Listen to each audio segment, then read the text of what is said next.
O Grupo Municipal Popular denuncia as irregularidades nas obras da Rúa Sol, Boavista e do Campo. Din que hai un incumprimento da lei de contratos, tanto nos prezos como nas modificacións e no executado, o que se traduce nun grave prexuízo para a veciñanza.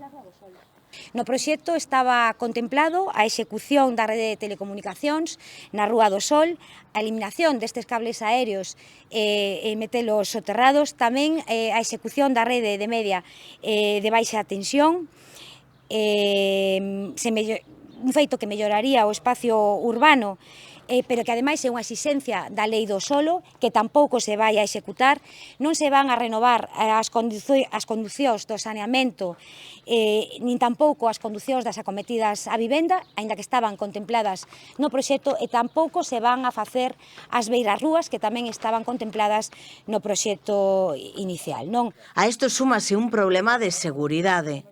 O Concello ten coñecemento desde hai un ano de que hai un muro de bloques de granito do que non se ten garantías plenas da súa seguridade. Está así escrito nun informe no expediente desta obra, e tamén hai un talud de materia angular aí un pouco máis adiante que tamén presenta gretas á vista e tamén presenta problemas de seguridade, que non se pode garantizar a súa estabilidade e tampouco se fixo nada.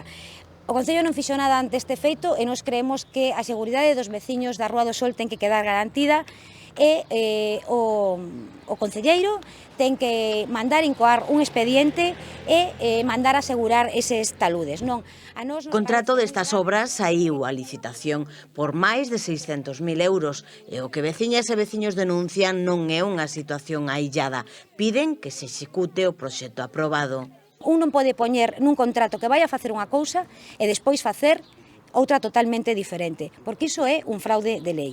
Isto mismo está a acontecer ahora mismo na Rúa do Sol, pero pasou en Rabo de Galo, pasou en Santa Mariña, pasou nas obras do Parque de San Lázaro, e está a acontecer últimamente a diario con moitos contratos dos que licita o Concello.